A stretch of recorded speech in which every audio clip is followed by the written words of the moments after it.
La vigile matinale provient de l'œuvre de Saïli Guardado, Méditation quotidienne au féminin. La méditation de ce matin, aujourd'hui, 16 juin 2025, est tirée de 2 Rois 4, verset 23. Il dit, « Pourquoi vas-tu aujourd'hui chez lui? Ce n'est ni nouvelle lune, ni sabbat. » Elle répondit, « Tout va bien. » Le chemin du miracle, page 175. J'ai une nouvelle héroïne, me suis-je exclamé en lisant dans ma Bible l'histoire incroyable de cette femme. La Bible ne mentionne pas son nom, elle nous dit seulement qu'elle était une personne très importante à Sunem, sa ville. C'est pourquoi elle est connue sous le nom de Sunamite. Le deuil d'une personne qui a perdu un être cher s'accompagne toujours de pleurs, de déni, de tristesse et d'un immense vide. Cependant, nous avons vu que ces réactions sont triplées lorsqu'une mère perd son enfant. C'est pourquoi les paroles de cette femme, en réponse à l'interrogation de son mari, m'ont fasciné. Tout va bien, ne t'inquiète pas.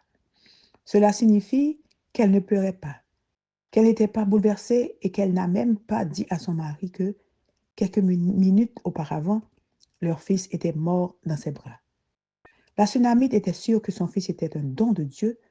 Elle ne l'avait pas demandé et c'est donc avec confiance qu'elle était allée trouver le prophète Élisée. Elle a décidé de parcourir sans s'arrêter les kilomètres du chemin du miracle, même si elle n'en connaissait pas l'issue. Que faire lorsqu'un malheur arrive dans votre vie? Où aller? Vers qui se tourner?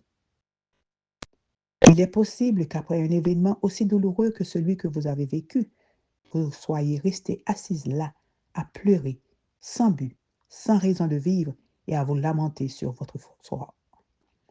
Pour sa part, qu'a fait cette mère sunamite?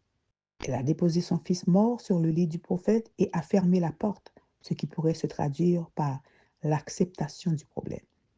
Elle est ensuite allée dire à son mari qu'elle partait en voyage, ce qui signifie qu'elle a élaboré un plan pour résoudre le problème.